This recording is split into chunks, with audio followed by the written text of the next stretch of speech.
Hi, this is Stu Tinker from SK Tours in Derry, Maine, and I'm listening to the Stephen King podcast.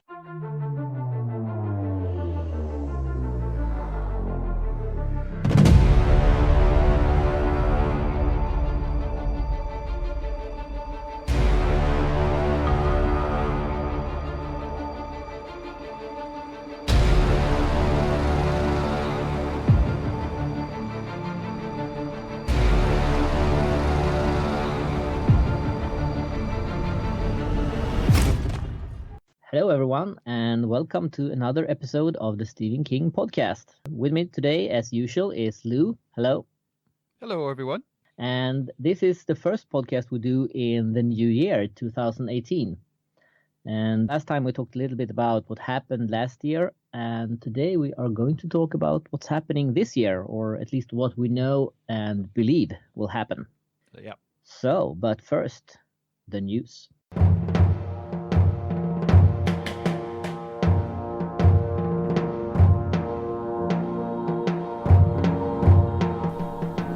Welcome, welcome. Do not fear the door that lies before you. We will protect you.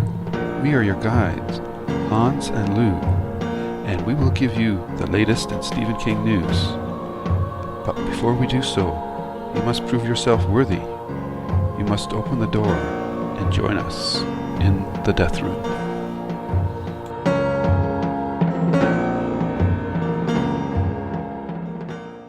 Okay, and the first news out in this episode is that we have a short extract from The Outsider, the next Stephen King book. The book is out May 22nd. It's actually the UK publisher Hodder and Stoughton that has released it's a really short excerpt from the book. It really doesn't say much about the book in itself, but I think you can feel the tone of the book, and I think I like it so far. Still doesn't reveal who the known person or character that we will see is, or if the Ralph Anderson in this book is the same as the one in Storm of the Century. We don't know that. Right. So Right. doesn't reveal anything of that, but I kind of like what I read. So what are your thoughts about it? Yeah, I agree. It's very short, and I actually appreciate that because sometimes I think the excerpts are too long. But this excerpt just basically takes what we've been told in the plot summary, and it just attaches some characters to it, so it gives a little bit of emotional context. And it talks about the wife of the accused murderer. So I really liked it from that perspective. It just really gets you hooked into who these characters are about and where they are emotionally in terms of the story. So it's a very nice tie-in to the novel summary, and I quite enjoyed reading it, and I'm glad that they didn't give us too much. Yeah. Alrighty. So the next item is the UK cover for The Outsider. And this is an interesting one in that it's very minimalistic as compared to the one that we got for the US version. It's basically mostly in red, and you can see it at Hans' site. And it shows it's two silhouettes. One is in black in the front, and behind it there's one that's more almost like chalk. I guess you could say it's indistinct, and as source the title, the lettering for Stephen King's name is in the same style, so it looks like a chalky texture. So that's interesting, and that might be a clue as to certain aspects of the story that I'm not going to speculate on now. But there's also an animated version. And if you go to Hans' site, look on February 9th, you'll see it. And then you can click on the link. And then you get the animated version of it. And that shows interestingly enough, the character that we've gotten on the US cover upside down with the chalk character walking towards him. And actually, if you don't look at the animated version, you don't realize that the darker character, because it's a smaller image on your website, I guess, is that he's the character, I think, from the US cover. Yeah, it looks like it. Yeah. Yeah, and this is, I was actually very surprised when I saw the UK cover, because if you head over to my site to the November 14th news, I have a UK cover there that it has the text cover to be revealed. So we know that this isn't the final cover, but it's, I mean, if they remove the text cover to be revealed, this could definitely be the final cover. And it's surprising that they did this much work on just a temp cover. So I'm guessing, or rather wondering, if this might have actually been the cover from the beginning, and then they decided not to use it and did the other one instead. Because these temp covers are usually either very plain, just with the name and the title, or like when we saw the US temp cover, that one was actually the US cover, but without the figure and some details, but it was a simplified version of the finished cover. So I was very surprised when I saw this new cover for the UK edition, actually, that it looked like it did. But it goes very closely to the US covers, so they are kind of give us the kind of the same thoughts. And I know we're going to talk about this later on in the podcast, our speculations. And I think both covers are really what gives us that ideas. Yeah, for sure. Yeah. Okay, moving on. We have a second Stephen King book confirmed for this year, and that is The Elevation. And this is just in, so you might notice when we speculate about what's coming in 2018 later in this show, we didn't know exactly when this one was coming, but now it's been confirmed for late October. And while I'm happy that there's a second book, I'm also a bit surprised because it's only 144 pages. So it's really more like maybe one of 4 stories in a book, or maybe the longer one in a collection. So I'm surprised that Scribner is actually releasing this book as a standalone book. If someone like Cemetery Dance or something like that had done it like they did with Blockade Billy or so, I would have understood it more. But now I'm a bit surprised. But hey, it's a new Stephen King book, so I'm not complaining, but I'm a bit surprised. Yeah, well, a story is as long as its story's got to be, right? So yeah. And I think a lot of people would say that King's books are too long in general, so they would probably be happy with a shorter book like this. And yeah, it does sound almost novella length, but the premise is intriguing, and it's interesting again, like in The Outsider, where we have a name that references a previous Stephen King work. In this case, we have a name that references a character from a very famous 1950s science fiction movie called The Shrinking Man. So Scott Carey, who, just as trivia, was played by the actor who played the professor in Gilligan's Island, if you remember that TV show. And I'm really showing my age by probably bringing that up in the first place, but... Yeah, and I have no idea. I wasn't even born then. No, I'm just kidding. Well, you guys in Sweden probably never even heard of Gilligan's Island, right? Yeah, we've heard it, but I don't think it's ever aired here, actually. But I've heard about it. Yeah, but you've heard of The Incredible Shrinking Man, right? Yeah. It's one of those movies based on a story by Richard Matheson, who, as we all know, I think it was his son adapted the Battleground. From that anthology series. So, and King references Richard Matheson in his Dance Macabre, if you take time to read that one. So this story sounds interesting. It sort of sounds a little bit like Thinner, you have a character that's losing weight, but he weighs the same in his clothes and out of them. No matter how heavy they are. So that's an interesting twist. So, and then it's tied into some of the daily or annual events that take place in Castle Rock. So I'm looking forward to this. And The Guardian says it's an antidote to our divisive culture, as gloriously joyful, a twinge of deep sadness as It's a Wonderful Life. So interesting. I think Kiss might be a story whose inspiration has probably come from the last couple of years in the U.S., where things have really become divisive between the two parties, and the media and everything else that's going on. So I'd be curious to see what this story is all about. Yeah, and as we know, Castle Rock, the TV show, is coming this year, so this might be a tie-in to that show, and that might be the reason why it's released as a standalone book as well. We don't know that, but might be the case. Yep.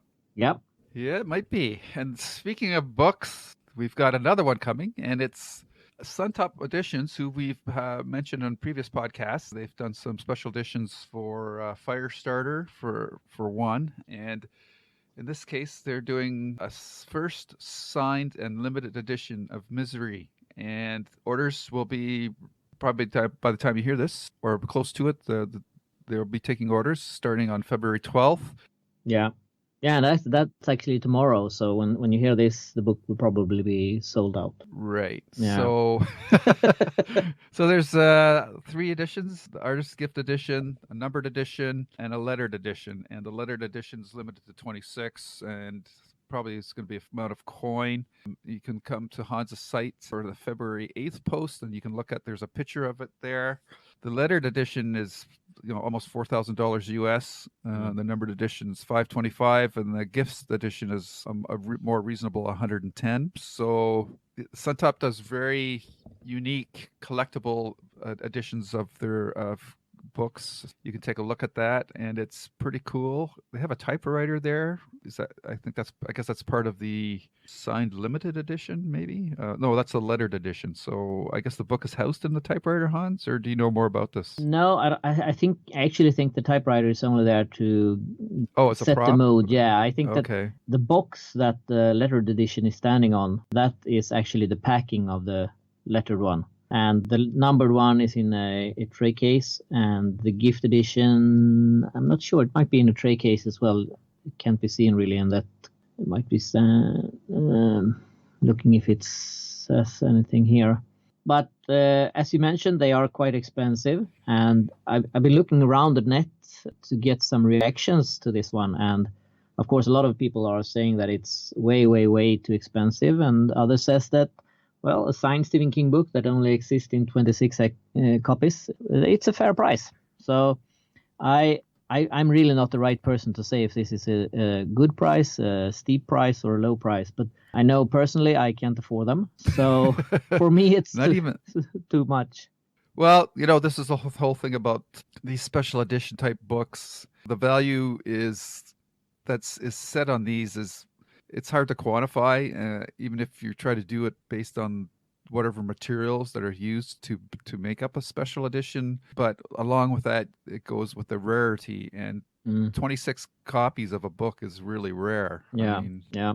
So you're paying for not just the materials, but you're paying for the scarcity of it as well. So yeah, I imagine that they won't have much trouble selling these. No, I don't think so. Like you said. Yeah, I think they're going to fly off the shelf. I mean, yeah. I bet a lot of people are going to buy the expensive one just to turn it around and sell it on eBay to make a profit on it. And I think they will succeed, because I think that, as you say, 26 copies of a signed Stephen King book is very little. And I think that there are at least 26 people out there who is willing to pay this price for it, and even more. So I think that one is going to sell, definitely. What I'm thinking that what the edition that I, without even knowing, I'm just guessing here, but the edition I think would be hardest to sell is actually the one that's cheapest, the artist gift edition. Because, I mean, I don't know how these things works, but if I were to buy one of these, I would definitely buy it for it being a nice book, but also being signed by Stephen King. And the artist edition isn't signed by Stephen King; it's only signed by Barry. And I mean, he's a very talented guy, no doubt about that. But for me, if I were to buy a signed book, it would definitely be signed by Stephen King. So I don't know how the market is for signed Rick Barry books. But I mean, no slight against Rick Barry. No, definitely not. I'm not saying anything bad about him, but I mean, for me as a Stephen King fan, and I mean, Misery is a Stephen King book, so I'm guessing that it will attract Stephen King fans the most. So I don't know how attractive it is to get a book signed only by the artist. I don't know. Right. Yep, I hear you. But it will be interesting to see how the sales goes. I don't doubt for a second that they will sell out of all this. Yeah, no, I don't either. Well, moving on, and this is very exciting. I think I will definitely get my hands on this. And this is actually a new version of the audiobook of Pet Sematary. What excites me about it is that it will be narrated by Michael C. Hall, who is most known as playing Dexter in the TV show with the same name. Yep. I'm really a fan of that show. Surprise. Yeah. And I think we're not going to go too deep in the Dexter thing, but I think that they royally screwed up on the ending of it. So one scene too many. Yeah, so I think the first seasons were great. Yeah, the first Last three season, were awesome, I think. yeah, Yeah, and the yeah. last season was okay, but the ending was terrible. And unfortunately, that is was what sticks it to you in your mind. Yep. So, but I think that Michael C. Hall does a great interpretation of Dexter. So I'm really looking forward to hear him narrate Pet Cemetery. Yeah, it's interesting because the article's up on your site on January 22nd, and it says Michael C. Hall will narrate the first ever unabridged recording of Stephen King's Pet Cemetery. Yet in your comment section, somebody says that there's an old unabridged version out there, and it's narrated by Merwin Smith. So I've never heard of that, and I don't know if anybody else has, but that's interesting to note. Yeah, and I think I don't know how it is in the US or other places in the world, but in Sweden we have audiobooks that are done for the purpose of selling them in bookstores so anyone can buy them. And you have another segment that is done for people who are blind and they are rented out from the libraries. And I think that those are done unabridged, but here in Sweden they are done terrible. They are so bad that I mean it's almost like the people doing them doesn't think that because you can't see you don't have any imagination. It's just someone reading it from top to bottom, no feeling. They make pauses when there shouldn't be pauses, and I mean I've tried a couple of them, but I've ended up not finishing them because they are ruining the books. So that might be one of those kind of books that's done for the library that's unabridged. Yeah. Well, I don't know. Have to do a little investigation on that and see what it's all about. Yeah. Yeah. Alrighty. So turning from the written page, we're going now into adaptations. There's a hat trick of Mr. Mercedes casting announcements, and we have that two ladies have been cast. Teresa Ferrer, sorry if I'm mispronouncing that, who's playing the wife of the doctor that we got the previous announcement for, opposite Dak Houston, who's the doctor of Felix Babineau. I think this is a new character. I don't remember the doctor's wife ever being mentioned, or maybe she was mentioned, but I don't think she ever had any scenes in the book that I can recall. And the other one is Virginia Cull, who is being cast as Sadie McDonald, a nurse on the neurology ward known as the Brain Bucket at Mercy General Hospital. Her most famous patient just happens to be Brady Hartsfield. So that's interesting. And the other announcement that we have is that they will start production the second week of February. So, yep, in Charleston, South Carolina again. So things are ready to go. I guess the biggest disappointment for me is the lack of casting announcements around Peter Saubers, Morris Bellamy, or John Rothstein.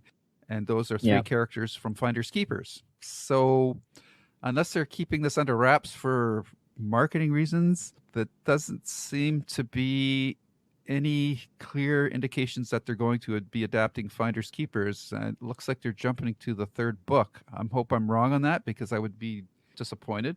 I actually think that the second book is probably the best one of the trilogy, but it's not looking good. But what do you think about that, Hans? Yeah, and they have actually started already, because if you watch on Instagram, there are photos from the crew working on it. So they are filming right now as we speak. And as you mentioned, I would be even more disappointed if they skip the second book, because I think that is a great book.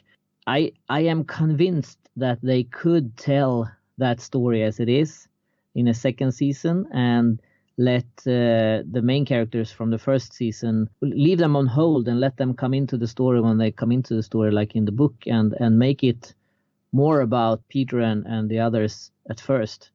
And I really think that would work. And I think that they are doing a huge mistake if they skip the second book. I totally agree. yeah. And I mean, I'm a big fan. I'm a bigger fan than you are of the first season. I know that, but yeah. I would be terribly disappointed if they just skipped that part and move along with the third book. I think that is a huge mistake. Yeah. Well, we'll see. I tweeted the Mr. Mercedes Twitter account. They haven't responded asking about those characters, but I don't know. I think at this date, those casting announcements would have been made by now.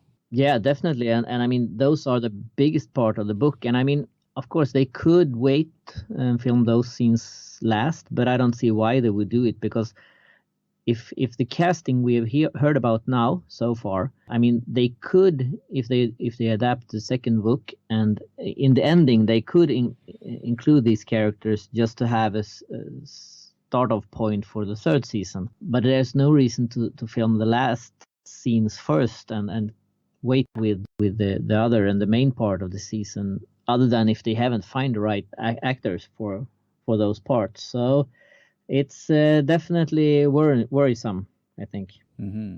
But I don't think they will reveal anything about it until later, maybe in a trailer or something like that. Yep. Yeah. Okay, and moving on, there was during Super Bowl a new trailer for Castle Rock that shows that the show will premiere this summer. We don't know exactly when. The trailer was interesting. It didn't really tell us that much. It showed all the main characters, I think at least, and a lot of familiar faces that we know. Sissy Spacek, Bill Skarsgård, and others that we know, Sheriff Pangborn, and so on. But we really don't know any more about it, do we?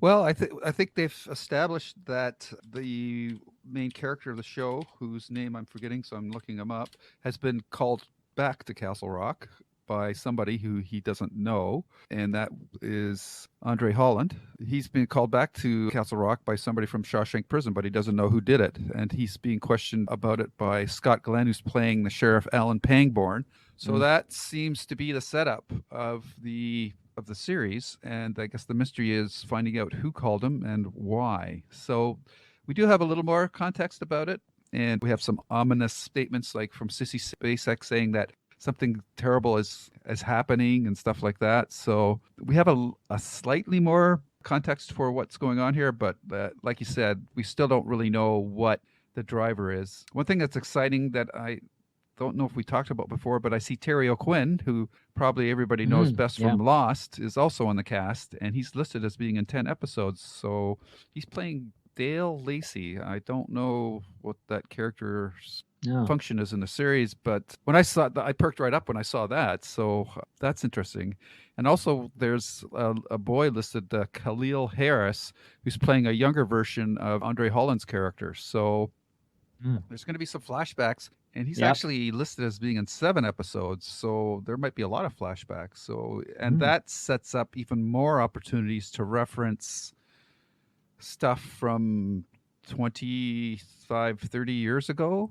Yeah. So that will be interesting. And interestingly enough, Sissy Spacek's character's last name is the same as Andre Holland's character's last name, Deaver, which is interesting for several reasons, because he's black and she's white. So that's going to be very interesting. So we'll see what's so there's a lot of little subtle hints here, but it looks like it's, which we knew, it's a story about a mystery. And Andre Holland is the one as Henry Deaver who's going to be leading us through what this mystery is. Wow, you really paid attention to that trailer. Well, I saw Terry O'Quinn. I said, "Oh my God, John Locke is going to be in the show. That is awesome." I love Terry O'Quinn. He's one of those character actors that just puts a smile on my face every time I see him. So I think it's just fantastic. I'm even more excited about the show than I was before. So it's all good. Yeah, and I mean, if they fail with all these actors and actresses, wow. I mean, how can they? Yeah. I mean, so much talent in one TV show. Yeah. This must be good. Hope so. Yep. Is it my turn or yours? I lost track. It's yours. My turn. Okay. So just the previous episode, I believe, we talked about Gerald's Game. I reviewed it. And we also, in our 2017 recap, listed it as probably our most favorite adaptation of a Stephen King work, which makes this news all even the more exciting, is that Michael Flanagan, the director of Gerald's Game, has been tapped to direct Dr. Sleep. So that is super awesome, exciting news from my perspective. The only thing that would excite me more would be some news from Josh Boone. Sorry, Josh, if you're listening to you, I'm going to keep bugging you until you can give us some new nuggets of information about what you're doing with all your King properties. But this is really exciting and several fronts, because Flanagan is also going to rewrite the original script that was written by Akiva Goldsman. And I know there's a lot of people out there that don't like Akiva and the things that he's done. And we know that he's writing and directing Firestarter, so that's going to be interesting. But yeah, I'm over the moon about this news. Yeah, I agree, and I would like to take some credit for this. Oh, it's a long shot, I know, but about a month before this news broke, I did an interview with Mike Flanagan. It's on my site, right? And I asked him if there was any other Stephen King book he could do, which would it be and why? And what he said was, there are so many, but the ones I'd like to do the most are Dr. Sleep and Lizzie's Story. Wow. You are powerful. Yeah, I tend to think that it's my doing that he got this gig. Yeah, why not? No, you got lots of pull in the Stephen King world now, Mr. World Tour bookman. So yeah.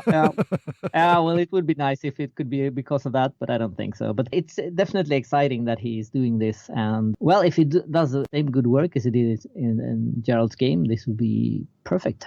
Yeah, I get the same feeling now when I hear that Mike Flanagan is doing a King movie that I got earlier when there was news that Frank Darabont was doing a King movie. So right. That is definitely a good feeling.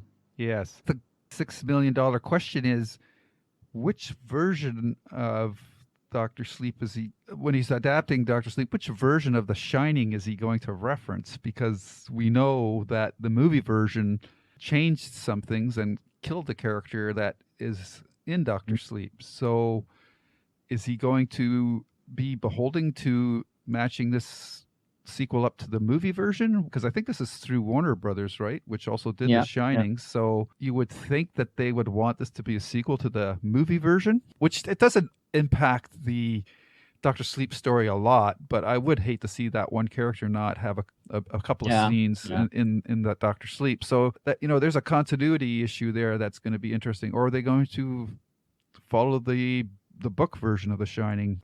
Yeah, I definitely hope that they follow the book version. Definitely, just so they can keep that character, and also, because it's the book. It would be terrible if you used the book and still made a sequel to a lousy movie. So I think that would be much better if they adapted the book. Well, it'll be interesting to see, but yeah, definitely. Oh, how did I get stuck with this story? This is a setup. Yeah. Oh no. Children of the Corn, Runaway is out in March on Blu-ray, DVD, digital, and on demand. March 13th. Tells the story of a young pregnant Ruth who escapes a murderous child cult in a small Midwestern town. Why are all these cults always in the Midwest? She spends the next decade living anonymously in an attempt to spare her son the horrors that she experienced as a child. Ruth and her son end up in a small Oklahoma town. There's her problem right there. She should have moved to the city. But something is following her. Now she must confront this evil or lose her child. So you can see that the January 24th article for this. The cover of the DVD is terrible. I'm not going to say much more than that, but man, oh man, I cannot believe that this one story has spawned so many movies. It's a weird thing that happens sometimes in the film industry, but here we go. And as we mentioned on I think it was in our 28 look that you mentioned, Hans, that this will probably be the last Children of the Corn adaptation because Stephen King has reacquired the rights, thank God, back to the adaptations of this story, and hopefully he will lock them and bury them and no one will ever get their hands on them again. Yeah, I would guess so. They started this one before he got the rights back, so he couldn't do much about this one, but I would be very surprised if he let anyone do this as a movie again. Maybe as a Broadway play, but not as a movie. Or the musical. Yeah. Children of the Corn, the musical. Yeah. Colonel's popping. But we have our duties. We have to see this and tell the audience if they should watch it or not. So we will be reviewing it, right? Whatever you say, boss. Yep, coming out in March. Yeah, we will. Yeah, we will have to review it. I guess hopefully it'll show up on Netflix or something. But Yeah, I don't want to buy it. That's for sure. yeah. Might be the time to do all the Children of the Corn movies, make a marathon. Yeah, might be a good time. I can hear you cry now. Yeah, I've got my hanky in my pulling it out of my pocket right now. Yeah, yeah. Yeah, we'll see about that. All right, so that I believe is the news. Yes. This is great. What's our job? We'd like drive around, pick up stiffs or what? It's time for reviews from the night shift. And moving on to what will happen in the year 2018. I think it would be hard to match 2017 because that was a great year to be a Stephen King fan. But it looks like a lot of stuff will happen during 2018 as well. So I don't think anyone will have to be too miserable if you're a Stephen King fan. True enough. Yeah. And as far as we know, starting with the books, we know one book is scheduled for May 22nd, and that is The Outsider. That's right. Yeah, and it's gotten the cover as well, a US cover. Yep. And what do you think about that cover? I think it looks pretty creepy and pretty cool. I like the shining eyes and the fact that the guy's upside down, which in a way is like the upside down world from Stranger Things. But I'm sure that's just a coincidence. But character is not human and looks more like some sort of demon or something like that. I think it's a very evocative cover. I really like it. Yeah, I was a bit surprised actually of it, since when you read the description, it sounds more like detective, maybe in something of the Dead Zone vibes, maybe. And this cover looks more like a real horror book. It didn't really. It wasn't what I expected, if you say like that. But it's nice. It's one of those covers that makes you think about what the book can be about and what the meaning is that the picture is upside down. Yeah. And I get, please don't draw any conclusions of this. I get a little talisman vibe from it. That there's different worlds you could jump between, and I mean, we know that there's I think it's a baseball trainer or something like that, coach. Yep. That's accused of a crime, and he has an alibi. I mean, it could be that he's seen walking into a room, moving to another world, making a crime and stuff like that. I don't know, but the cover gives me the vibe of different worlds and stuff like that. So it's interesting. It's not what I expected, but it makes me very interested in the book. Yeah, for sure. I mean, it's like that's an interesting idea. I never really thought of talisman or Black House connection to this story, but that would kind of explain his ability or the matchup of the DNA and everything that this baseball coach is accused of, right? So yeah. That's an interesting thought, and I like that idea. But would he go into that territory without input from Peter Straub? I mean, I guess he could. They kind of share that idea, though, right? So would he set out and do that on his own? But in any event, that's the fun of speculating. We at this point, like if we think back to the cover for Dr. Sleep, we were trying to always wonder what that smoke was all about. So yeah. This could be the same thing, so we'll have to see how it plays out. But I'm quite excited. I saw that Richard Chismar from Cemetery Dance tweeted that he had already read the book and really enjoyed it. So that's good. I'm curious, Hans, have you got the book yet? No, I haven't. Unfortunately, I saw on Instagram though that Josh Boone also have it. Oh, okay.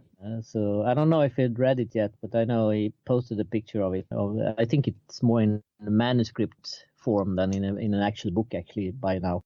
But I have not got it, unfortunately. But it will be interesting. And please don't go online now and say that Lilja and Lou said that this is the third Talisman book, because it's not, and we don't want to have that speculations out there.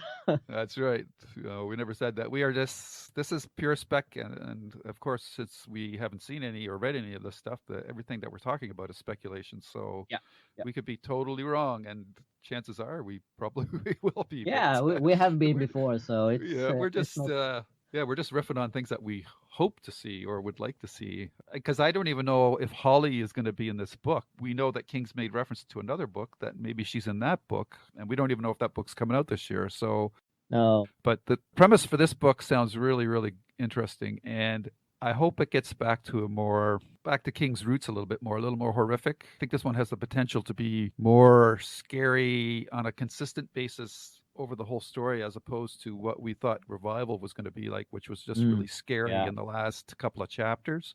Yeah. I also think that what he said was that we were going to see a familiar person in this book, and we assumed that it would be Holly. But I know in some text about the book, there's been mention of, I don't know his first name, but Anderson or we don't know if it's him, but in Storm of the Century, there's a police chief that has the same name. Yeah. So Or that his son. It's his son, isn't it? Yeah, exactly, the son. Sorry. Yeah, Ralph Anderson. Yep. Yeah, exactly. Thank you. So that could be the familiar person. So we don't know if it's Holly or if it's Ralph or if it's anyone else. But we know that we will see someone that we know in the book. Yeah. So that would mean that title could have like multiple meanings, because the murderer could be an outsider, and Holly, because she's autistic, is also considered an outsider. So yeah. Or considers imagine herself- if Holly comes back as a killer. That would be a twist that no one will see. Yeah, that's right. And again, that's not a spoiler. That's speculation. No. We know nothing about this book. We are only guessing. So yeah, very excited. And I guess because of King's Award on May 22nd as well, this book got pushed up a month. It was originally scheduled for, I think it was June. Yeah. So this is great. We'll have something to read very shortly. Yeah. And as you mentioned, there's another book that King mentioned in an interview that he has written, but the book has no title yet. That was not revealed. And we don't know anything at all about this book. It could be just a book. It could be a Dark Tower book. It could be... I think the only thing I don't think it is the third Talisman book, because I think that once Peter and he start working on it, I think we will know that they are working on it. I mean, today with internet and everything, I'm sure there will be some kind of tease that they are working on it. So I don't expect that to be the third Talisman book. But other than that, we know nothing about that one. Yeah. So, like I just said, could it be the Holly book? It might be a Dark Tower book, because we did get a clip from one of the tour appearances King made. He might be writing another Dark Tower story, but it's all speculation at this point. So, pretty exciting. And as we referenced in 2017 retrospective, all the books that came out last year from King were partnerships. This year he's going back to being solo. So that's pretty exciting in and of itself. Yeah. And we also know that he has a novella called Elevation Out that is longer than Gwendy's Button Box. So that's something to base its length on. It's also about Castle Rock. And it's almost like a sequel to Gwendy's Button Box, according to King. We don't know when that one will be out, or if it will be out in a book of its own, or if it's going to be a collection. I mean, it could be that one and a couple of more stories. We don't know that. But he has written it and it's done. So potentially we are looking at 3 books this year or less. We know one, but it could be up to 3 books if we are lucky. Right. Yeah. And we know also from a tweet that King was doing with somebody else on Twitter that he has a couple of trunk novels. Yeah. Yeah. That doesn't sound like he ever wants them to see the light of day. Yeah, but I mean, things could happen. I mean, he has released a couple of old stories. Squad D is being released. Yeah. I got the chance to release the Blue Air Compressor. And I mean, he picked up Blaze, maybe rewrote it a bit and published it. So, yeah. I mean, even if they aren't released as they are today, he might be tempted to pick them up, rewrite them, and get them out anyway. So yeah, we'll see. It's just nice to know they're there. I wonder if they're so bad, though, that if he would say posthumously that these are never to be released. But we'll have to see. That's a hard question also. Do we want a bad King book? Yeah. I think it would be more like outtakes from him or B tracks from a musician that's passed away, right? Something like that. Yeah. I think the fans would want it. I don't think they would be widely sold or anything like that. But I would like to see them myself as a fan, because it's interesting to see not only people's successes, but the things that they didn't work as well. Yeah, and it's definitely to see the Evolution. progress. Yep. Yeah, exactly. Evolution of his writing from when he was young and maybe wrote not so good as he did today. I mean, that's interesting for us who have read every book as well. But I think it's a hard balance there between us who wants to read it more like this was how King started, and the regular readers who just read a book now and then and get a bad book, or maybe a bad, not so good book. So I mean, and of course King doesn't want to release something bad, so it's tough choice. Yeah, and it's funny, oftentimes the things that when you ask a writer what's his favorite book, it's usually not one of the reader's favorite books. Like I think King is really high on Lisey's story, and though I think that book was generally well received, I don't think a lot of people would put it in their top books, but he said that's the one he's the most proud of. So a lot of times what the writer thinks is bad might actually turn out to be really popular with the readers. So there's just no way of telling. Yeah, and I think as a writer, you also mix in, I mean, stuff that happened when you wrote the book also play a part in what your feeling about the book is. As well. So just like when you're reading, if you're in a lousy mood, then something that you read the next time when you're in a better mood, like, oh wow, I was really rough on this. Yeah. Okay, so I think we are more than set for next year, for this year when it comes to books. Yep. Not much to complain about there. Mm-hmm. If we move on to TV, I think we're pretty good. We're going to be pretty good served there as well. We have to start with Mr. Mercedes. That one is starting to film, I think, mid-February or something like that. Scheduled for sometime this summer. So that's not too far away. And we have Castle Rock, who I would presume should be about ready soon, because they have been filming for quite some time. Yep. We also have the speculation about the Dark Tower TV show. There was some news not long ago that they would start filming really soon as well. Yeah, that last one, take that one with a boulder of salt, because that's been reported by a website that I've never heard of before. No idea what kind of connections they have. So this could be, this is one of those, she said, I heard, from second, third, fourth hand. Until we get official confirmation from King or the company that's producing the TV series, I'm not standing in line with my subscription to whatever service is going to be running this. That's for sure. It would be awesome if they did. I still think that content providers are dying for content. So with a lot of things winding down over the next year or two, that there's a opportunity for this franchise to find a proper home. And of course, it's complicated now because we had the movie. How are they going to handle that? Are they going to forget it, reboot? I know a lot of people think that's the best direction. From a logistics point of view, Tom Taylor is going to be too old by the time they get back around to this. So he's definitely, in my mind, out. They could potentially save the other actors, but I don't know if McConaughey and Elba are interested in doing TV series either. So they might just start fresh. And where does this TV series pick up? Is it going to start with Wizard and Glass, or is it going to go back to the Gunslinger? We know the original intent was to start with Wizard and Glass. So yeah, there's a lot of questions around this. Yeah, I think that if they want to do this, I think the only way to do it is totally fresh start, new cast, everything new. And I mean, Hollywood is good at forgetting stuff, so they can just forget the movie and start fresh over. And I think they should start with Wizard and Glass. Maybe they should do that and tell Roland's story, because I think that the movie was really Jake's story. And I would like them to tell Roland's story and begin from the beginning and all the way to the end. And I think that is the way to tell it. And it could be like Game of Thrones, maybe 6-7 seasons. And I think that could really work. 6 or 7 seasons, that would be so awesome.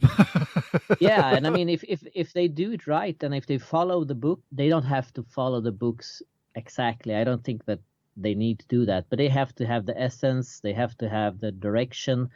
They have to get actors that can portray these characters so that we feel for them and that we feel for Roland. I personally don't think that either McConaughey or Elba managed to do that. I don't think that, and then if that's based on their acting performance or the script or whatever, the content of it is that they didn't succeed, at least to me. But I think if they do it as a TV show and give it time, let the character grow on you, I think it could be done.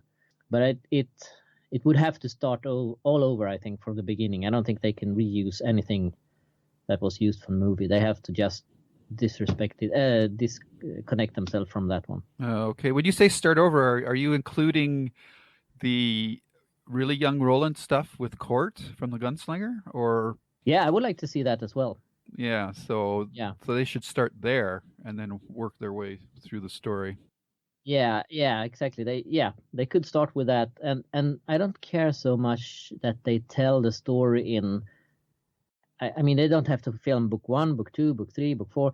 They could do it like chronological. Yeah, exactly. That I think that would work better, and you would invest in this character, and you would know him, and you would follow them. And I wouldn't mind if they included the other Roland's friends from when he was young. The original guys, yep. Yeah, and do it like that. And King could be involved and tell them what the story should be behind what's not written yet in the books and stuff like that. So I think it could be good if they get a chance to do it well, do it as a TV show, preferably on HBO, if they started clean with new actors and everything. Yeah, for sure. One prediction I think we're safe in making is that this won't be out this year. No, I don't think so. If they, as they mentioned in this article, would start filming like in a month or 2 months, right? Potentially they could film a season and have it premiere sometime late this year. Right. Probably they aren't that close to start shooting yet, so right. It would be a hard time for them to get it out this year, I think. Yeah, for sure. So the other series is that we mentioned. I do want to talk a little bit about Mr. Mercedes. I'm a little concerned with some of the casting announcements, not because I don't think the people that they're getting are bad. I actually don't know any of the actors so far that they've gotten, but I'm worried that it seems like they're skipping the second book.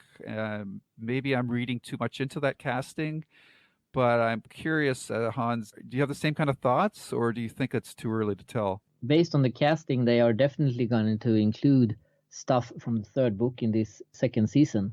I think it's safe to say that. But if they are, I mean, they could do the second season and then end it with these characters to have something to connect when they go into the third season. So we really don't know how they are going to use these characters. But I mean, they are cast Dr. Babineux, however it's pronounced. And I mean, he has his biggest parts in the third book. Yeah. So and his wife, that's a totally new character, I think. Yeah. And I think that definitely they will somehow connect the second season to the third book. But then if they're going to skip the second book all in all and go for the third, I don't know. Or are they going to do both books in this season? Do we know for sure how many seasons they said they were going to do for the series? Or I think it was on a season by season basis, right? Yeah, I think that the only thing that they have said is that they would like to do all 3 books. But we don't know if they want to cram them into 2 seasons or stretch them to 4 or anything like that. And I think that will be determined on how well the other season goes. Yeah. I think as usual. Yeah. But we don't know if as I said, this could be that they are ending with the Doctor and his wife just to have them connect into the third season or something like that. Yeah, it's an interesting challenge because you've got the Brady character. Basically, that actor has nothing to do for a whole season if they if they follow the books. So he has to show up maybe one day and film a couple of scenes with him lying in bed, and then he's done for the season. So yeah. And my fear is that they don't really have the guts to do the second book and let what's seen as the main characters stand aside. Yep. Because I mean, the main characters from the first book isn't really the main characters in the second book. Yep. And I wouldn't mind if they do the second book, but I think that they are, and maybe rightly so, afraid that people won't recognize if they bring in new characters and they want to see the characters they know. and for that they're not going to watch the show. So I suspect that they might be a little bit afraid of that, and might skip season 2. I don't know, but I think that would be a shame. And I think that shows like Fargo and American Horror Story has shown that you can actually do seasons that are different but still connected in some way. So I mean, if they do the second season well and tell the story from the second book, that shouldn't be a problem, I think. But I guess we'll have to wait and see if they dare to do that. Yeah. Well, one good thing is there won't be any scenes in the electronic store. That makes me very happy. Yeah. And the other series, Castle Rock. Yeah, one thing more. Oh, sorry, go ahead. One more thing with Mr. Mercedes, and that is that we still haven't heard anything about a DVD release of this show, and to me that is a bit surprising. I mean, Netflix are very, very tough on releasing stuff on DVDs because they want people to subscribe to their service and watch stuff there. But I mean, here we're talking about a very small outlet, and I think they would definitely benefit from releasing the first season on DVD to get people involved and then connect and see the second season through them. So I'm a little bit surprised that they haven't released or announced it on DVD yet.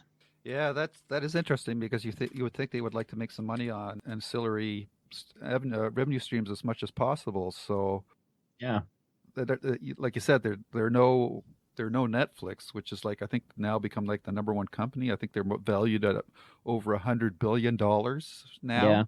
Yeah. So that's pretty amazing. But we've got, I guess the last thing I'll say about this is, if we hear some casting for the character of the boy, Peter Saubers, that finds the books in the Finders Keepers story, that would answer a lot of questions for us. So, but I haven't seen any casting for any kids yet. So nope. We'll have to see what happens. It could be that they, and I just thought of this right now, that they want to tell the story from the third book first to conclude that, and then tell the story from the second book as the third season. When they have been more established, maybe. I don't know. I don't see how they could work that, though, because the way the third book goes, Bill wouldn't be around for the second book, right? So everything is possible in Hollywood, you know that. They can always work around. Sure enough, like yes. That. The first one that you mentioned, Castle Rock, we don't really know much other than those two trailers that we got. Some generic, pretty non-specific character descriptions, and we don't know how much it obviously has tie into the King universe in many different ways, but how deeply those are going to drive the series is really hard to say at this point. We basically know that it takes place in Castle Rock, and we're going to see some familiar faces and some new faces, and my guess is that they are going to incorporate some of the stories, and some of the stories are going to be totally new. And they have said that each season will be like we mentioned, Fargo and American Horror Story, totally different seasons. It will not be continuation from season to season, but they will be totally different. So that's interesting. That indicates that one season will tell one story. So it will not be like a chapter season with a different story in each episode, but probably one bigger story that stretch all over the season. Well, then maybe they're using the Fargo model that you just mentioned earlier, so that would be interesting. Yeah, and there's so much King material, like over 50 books to mine, that it would be possible to easily run for several seasons. So it'll be interesting to see. But it's nice to see not just a mix of King characters, but also King actors like Sissy Spacek, who started her career pretty well with Carrie. And of course, and then the other end of the spectrum, we've got Bill Skarsgård, who's still an up-and-coming actor who got his big break doing It. So not to mention the girl, or the lady that played the real estate agent in this series. She was in Rose Madder. Forget her name off the moment, but she was like the next door neighbor in 2.5 Men. Yeah. So I think we can do probably an entire podcast with just finding all the Easter eggs in this show. Yeah, there will be so much connections, as you mentioned, actors and actresses, and also I mean, we will probably see Kuju running by, Christine driving by. We're going to see a lot of those stuff. So Yeah, that will be fun. I just hope that they don't overuse it and exactly. use it wisely, so that it has a purpose and not just like throwing so much stuff at us that we can't even focus on the story itself because we're looking at Easter eggs. So What I'm really hoping and I'm really excited for is that they'll take something that we're very familiar with in the King universe and flip it a bit to make us look at it in a different way and say, "Oh man, I never even thought of that." So that's what I'm kind of hoping, but we'll have to see. yeah, that would be really fun. Mm-hmm. Okay, so there's going to be a lot of TV shows, or at least 2 this year to follow, and of course we're going to review them here on the show. Yeah, even Children of the Corn.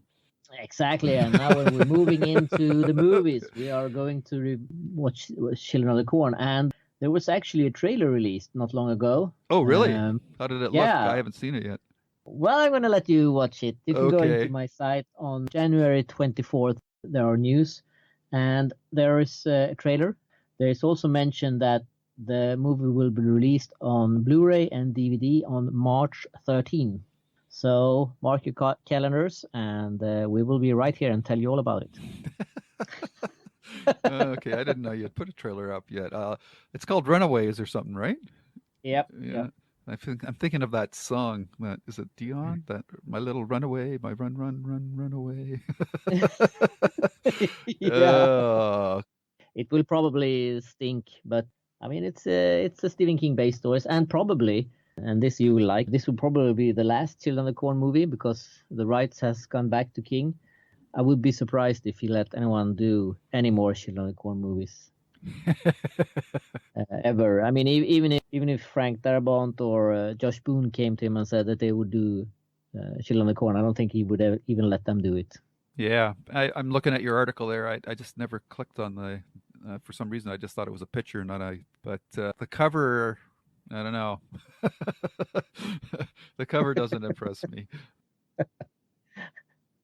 I guess we can get prepped for it. And somebody's mentioned on your site that the original movie is on Netflix right now. So I guess I should go watch that and prime myself because I haven't seen that thing in ages. So yeah, and I think that, I mean, if you consider that the first movie was done in the early 80s, the first movie is actually not that bad. Yeah. I mean, it's of course it's aged, and as often with horror movies, they don't age well. Right. But I mean, as a horror movie, it's not the worst one you can see out there. Then you have all the sequels that are pretty bad, all of them. Yeah. But the first one is actually quite viewable, I think. Yeah. Well, Linda Hamilton was very young back then too, so Yeah, she was. yeah. I don't know if she did this before or after Terminator, but probably after. I think this was before. Was it before? Don't you think? Okay. Yeah, I think I don't know exactly when Terminator was done, but I think this one's from. Isn't it from the early 80s? Yeah, so's Terminator. So. Children of the Corn is from 84. I don't know exactly when Terminator is. Maybe that was before. I think it was around the same time, actually. Maybe she did them both in the same year. Yeah. She had the big breaks with the Terminator and not with Children of the Corn, so. Yeah, Terminator, also 1984. So there you go. Okay. She had a busy year that year. Yeah, and I guess that if she had done the Terminator before Children of the Corn, she wouldn't have done Children of the Corn. Well, maybe Because she had that no was idea. her big break, right? Yeah, she had no idea how that movie was going to do, right? So. Yeah, but I mean, if she had done that movie and it would have premiered before she got the offer to play, Okay. Well, she probably would have turned that one down, maybe. Maybe, or maybe she would. If she's not a big Stephen King fan, she might. Yeah. Yep. I don't know if she is or not. Do you know that? No, I don't know that. Oh, okay. I thought you were. Yeah, we should try and find her an Oscar.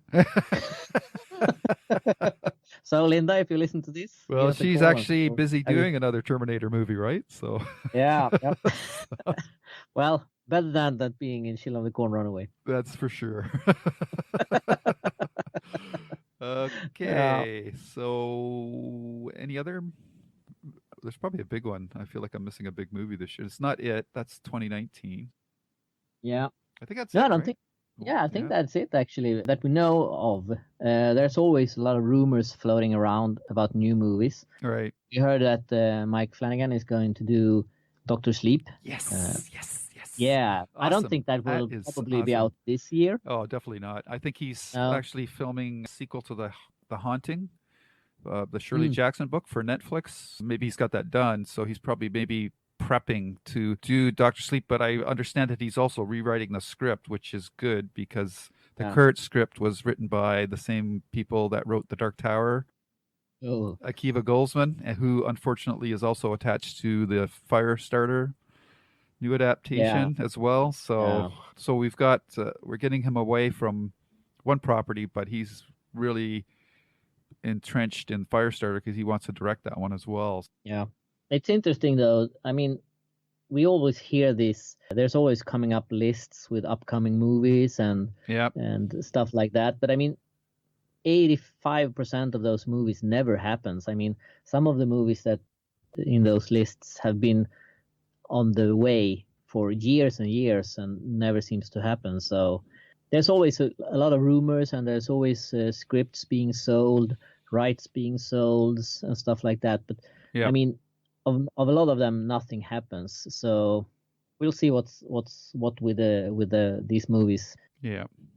I guess that when you have a King year like we did in 2017, a lot of people jump on and want to do a Stephen King movie because they think that's going to be an instant success, and they buy the rights, but then they can't get the money to do it and stuff like that, and eventually the rights go back to King. And so I don't think those lists, it's like you say, we have to wait until we actually hear some casting or things like that, and I mean, even not then is it safe to say that it will be done. I mean, we've heard casting for the remake of Pet Sematary has been said to be done like for a year. So I think it's safe to say that it hasn't, because then they would have definitely started to film. So there's a lot of stuff buzzing around out there, but I think there will always be stuff rumored to be done when it comes to Stephen King. So most of them will not happen. Yeah. And the other big question I have is for Josh Boone. Are you doing anything with Stephen King this year? Because you got your name attached to like everything he's written since Lisey's story. I think he's even attached to Sleeping Beauties, isn't he? I don't know actually about that one. I think but he is. It wouldn't. Yeah, it wouldn't. Yeah, it wouldn't surprise me. So he's got like Revival, The Stand, Lisey's story. Like, is any of this going to happen? Josh, talk to us. Tell us. All of them won't happen. Yeah, tell us, please tell us what you're doing with all these properties. We're really, especially The Stand. I was so excited for your vision based on your interview that you did with Kevin Smith on his Hollywood Babylon podcast.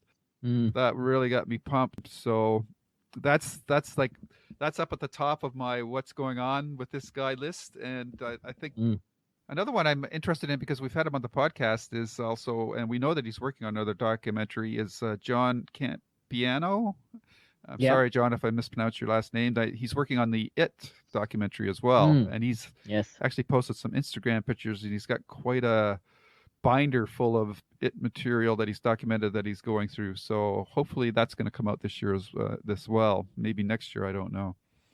Yeah, and I mean, he's on both Instagram and Facebook, so look for him there. And he quite often posts stuff from when they do interviews and stuff like that. So the It documentary is definitely in the making, and hopefully it will be out this year. We haven't heard any release date, but it seems from the pictures he's posted that they have done a lot of interviews with a lot of people. So maybe they are down to editing it, and I won't pretend that I know anything about editing movies and how long it takes, but I mean, it's the year's just started, so get working and get it out there. Yes. Yeah. Oh, we're just kidding, John. Just take your time and do a good job. That's the main thing. I'm curious, Hans, because I have not picked it up, but did you get a Blu-ray copy of the new It movie, or a digital copy or anything? Or yes, I actually got a Blu-ray, a Swedish edition of it. Oh, okay. The other day. I haven't watched it yet, though, I have to admit. So I don't know. I think there was one interview that's supposed to be on there with Bill Skarsgård, where he talks about how he prepared for Pennywise and how he played it, and so Right. so I watched that one online. So I've seen that, and that was really interesting. And he really goes into details about how what he did with his face and stuff like that to get the emotions he wanted. So that's really interesting, Yeah. and that's definitely something that you should get if you haven't. Yeah, And I think I saw a bit of that, and he was somebody was interviewing and says, "Well, how did the kids react?" And he says, "Well, I did this scene with the kid, and he acted really scared, and they said cut, and then the kid comes up says, man, I really like what you do with that character. It's just totally awesome." And like he's like this kid's 13 years old, and he's talking like a 40-year-old movie producer. I thought that was pretty funny. Yeah. So Yeah, and he seems to be doing a lot of the facial things for real. I mean, yeah, when he moves his eyes in different direction, he Yeah. can actually do that. And I think he talked about forms his lip or something. yeah, he forms his lips when it's like it's dipping down, and that's also, I mean, how lucky was Andy to get Bill to play that part, and he could actually do this without having to do them as effects afterwards. So Yeah. that was a good choice. Yeah. I thought I read somewhere too that one of the kids got cast in something. I don't know if it was another Stephen King story. Let's see where this guy, the one that played Eddie, what's he doing? It's female stuff. Oh, he's in Shazam. Okay, never mind. I was just Okay. Yeah, that's a different. That's a whole different ball of wax. Yeah. But so I think, is there anything else that we haven't talked about? No, I don't think so. We're going to continue with the podcast, and maybe this year we'll reach episode 100. Yep. We're going to have to celebrate that in some spectacular and special way. Yes. We have no idea of how yet. Yep. My book, Shining in the Dark, is coming out. Right. It's been announced for 6 different editions. Wow. And at least one more is almost done Ooh. to be announced. And if luck has it, maybe 2 more is being announced soon. Oh, you go, guy. You know, All right. Yeah. It's been great. It's been a real success. So that's fun. Yeah, and like I teased you about, you might be doing that world tour. Maybe yeah, that would be fun. Maybe you can get to New York and see King get his pen award too. So yeah, that would be that would be a dream come true. To go there again. Yeah. I love New York. It's a wonderful city, and I've been there 3 times now, and it's just getting better every time I'm there. So Oh, you feel like a native. I wouldn't say that, but I think that when I was there in September, when I went to King and Owen's event, I went by myself. And I mean, when you travel with your family, you go to this sightseeing stuff and doing all of those stuff. But this time I didn't do any sightseeing. I just wandered around the streets of New York and pretended I was a New Yorker. And it was amazing to just be there and just walk around and Yeah, I bet. I really enjoyed that. Oh, okay. That's pretty cool. Yeah, I've been there a long, long time ago. As a kid, it was a pretty overwhelming sight. So Yeah. I haven't been there as an adult, but yeah. Yeah. Well, it's a great city, I think. Cool. All right. So that wraps it up, I believe. It does, yes. We could also mention the Reading Stephen King book is out as well soon. Yes. You have an article in there. Yes, it's a book from Cemetery Dance, and it's about fans and readers of Stephen King who's done different chapters in it. And I did one about being a non-American Stephen King fan, all the hurdles and stuff that included. Right. So yeah, that was a fun experience to write about that. And there's a lot of other people who's written in it as well. So you should definitely check that out if you get a chance. Okay, very good. Yep. So that's it for 2018, and there will probably be a lot of stuff that we haven't even a clue about today. All right. Coming out. But next episode, we will probably have a very interesting discussion about music. Can we reveal that now, do you think? Sure. If not, then we'll tell you why it didn't. Maybe it's just scheduling. But our plan is to talk about the use of music in Stephen King movies. And it's interesting because I think this is one aspect that's harder to nail down than the obvious acting, special effects, and all that. But music is really important if you listen to any soundtracks from more famous stuff. I mean, for me, the Shawshank Redemption soundtrack is just so important to that mood of that story as well. But yeah, we're going to hopefully have a special guest with us, Bryant Burnett, who's a real music aficionado, and he'll really get into it deep. And I think Hans is just ready to try to soak up all this knowledge as we talk about this aspect of Stephen King movies. Definitely. I can say with certainty that I'm not a soundtrack listener. I mean, I obviously hear it when it's in a movie, but I don't think I have paid the right attention to it that I should have done. So I'm really looking forward to this discussion and hearing what you guys that have paid attention to it have to say about it. And I'm sure I will not watch a movie in the same way ever again after. Well, you could do some quick homework. Just watch some trailers from Stephen King movies and listen to the music that they use. I mean, that's not always a guarantee that it's in the movie, but just listen to it, how it helps set the mood. Yeah. Not just for Stephen King movies, but just movies in general. Like if you listen to, especially like something like Ready Player One, which is so ingrained in the 80s, and the song choices that they use in those trailers, it really helps you get into the mindset of what those movies are about. So I'm looking forward to it. It'll be a lot of fun. It's not something that we discuss a lot, so it should be interesting. Yeah, definitely. Yep. So that wraps it up for this time. I hope you will tune in next time when we're back, and until that time, stay safe, but stay scared. Bingo. Got it Yeah. right again. All right. Got We're it? 2 for 2 in Yeah. 2018. All right, everyone. Take care. Bye-bye. Take care. Bye. The end. Bool.